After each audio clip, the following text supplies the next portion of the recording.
You know, you just kind of whack it and hope it lands in the right spot. I probably need someone to give me some real pointers here.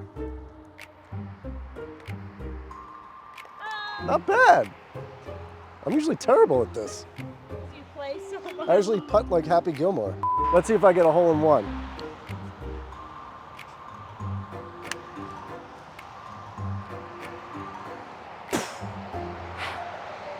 Ah. Shooter.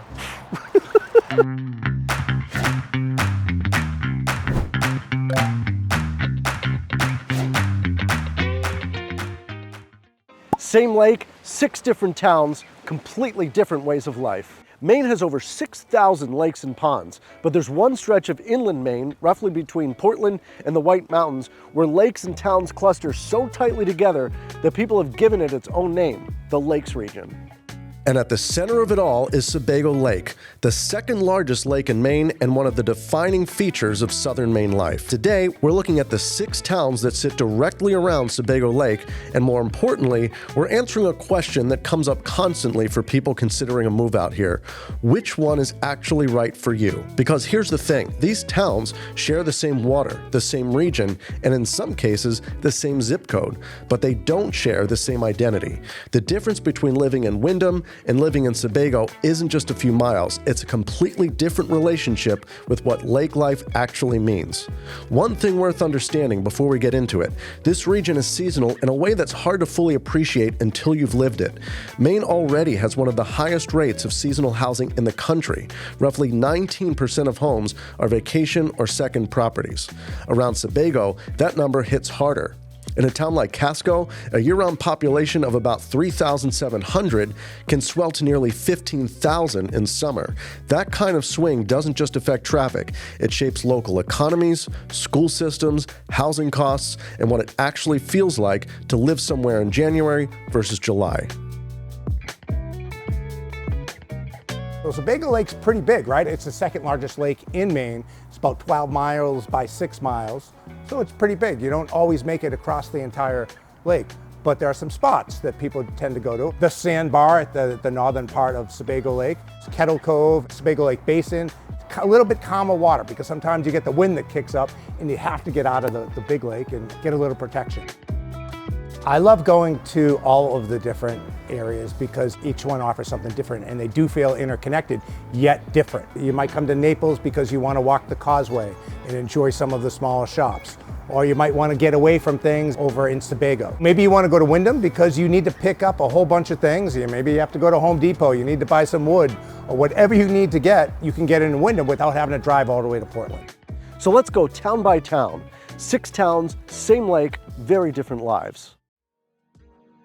If you want lake access without giving anything up, the grocery stores, the restaurants, the retail corridor, Windham is probably where you land. It's the eastern gateway into the Sebago system, and it functions less like a remote lake town and more like a regional hub that happens to be a few minutes from the water. The population sits around 18,000 to 20,000 people with a median household income just over $100,000. Route 302 runs straight through it with all the everyday essentials you'd expect, and that development keeps expanding. For families, Windham is part of RSU 14, the Windham Raymond School District, serving around 3,200 students. It's a well-established district with a solid reputation in the region. On the housing side, median sale prices in 2025 were just over $520,000. And if you find something you like, you'll need to move fast. Homes here are averaging just over a week on the market before they're gone. We got the lighthouse here, classic.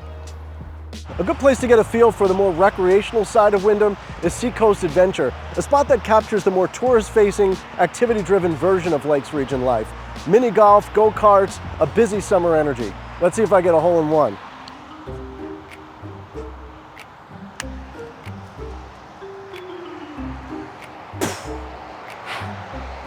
Ah. Shooter! You will not make this putt. Windham is perfect for the buyer who wants to be near the lake, but without trading away convenience. Windham is the most connected town in the region, and its housing market does reflect that.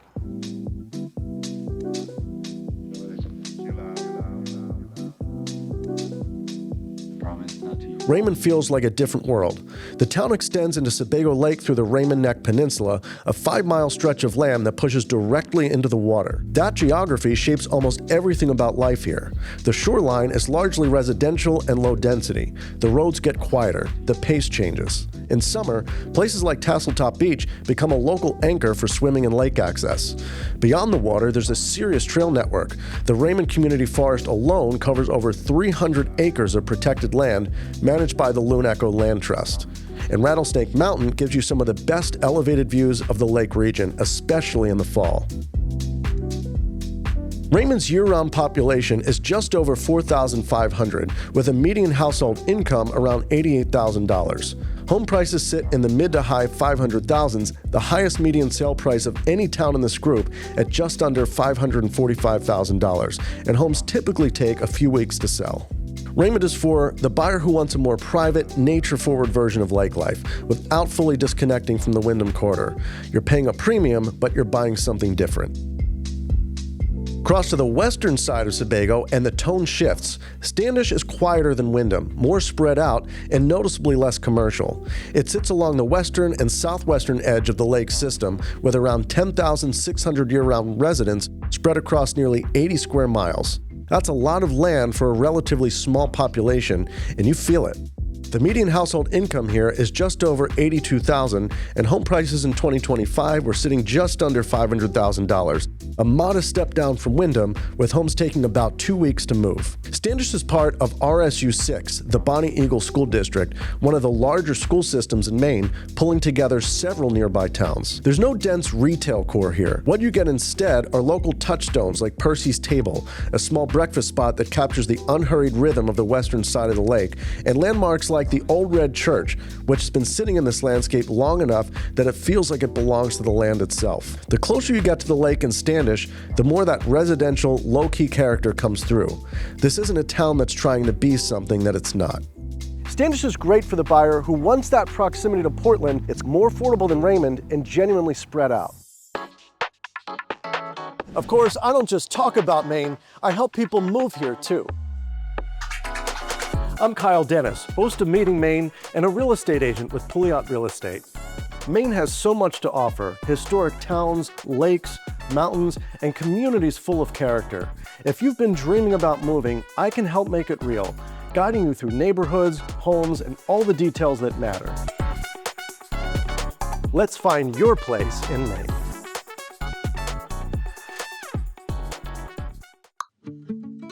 Sebago is small, just under 2,000 year-round residents across 24 square miles, and it doesn't pretend to be anything else. There's no real downtown here, no commercial core. What there is instead is forest, shoreline, and a layout that's shaped almost entirely by the land itself. Long stretches of wooded road, residential pockets set back from the water, the kind of quiet that some people are seeking out.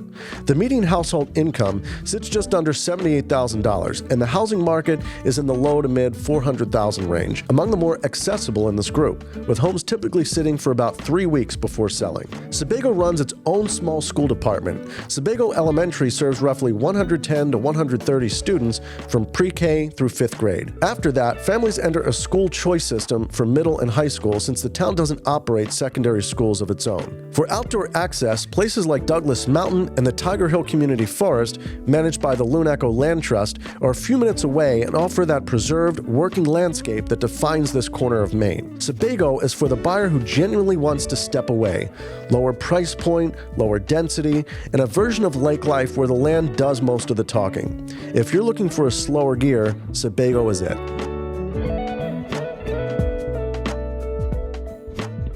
Naples is probably the most recognizable version of Maine lake life in this entire stretch. At the center of it all is Naples Causeway, where we are right now, a narrow stretch of road over Long Lake, which connects through Brandy Pond into the broader Sebago Lake system.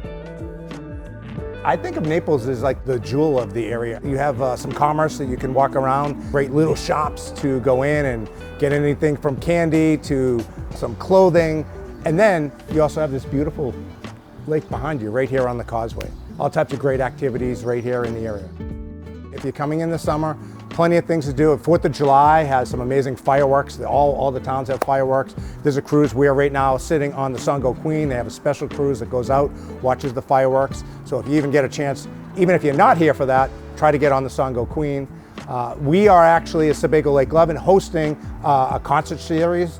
We're going to have 3 concert dates. We're going to be giving back to charity and having some amazing concert experiences. So check out our website for details on that. Year-round, Naples has just under 4,000 residents and a median household income just over $61,000, the lowest in this group, which tracks with the town's more seasonal, tourism-driven economy.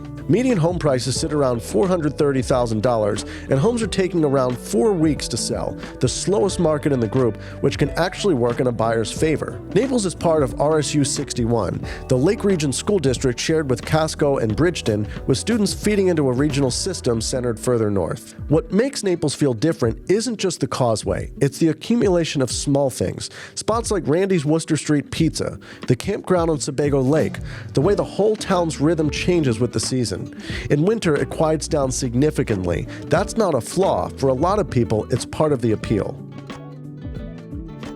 Well, you may think you're looking at pizza right now, but this is not pizza. This is abits. You gotta say abits because it's New Haven style. And I don't know about you, but when I try a new pizza place, I gotta get a plain cheese to get the baseline. But New Haven's also known for the white pizza with clams and garlic, so we had to try that too. I'm gonna start with the plain cheese. You gotta pick the right piece. You can't just grab any piece. We got a little one bite Dave Portnoy back here.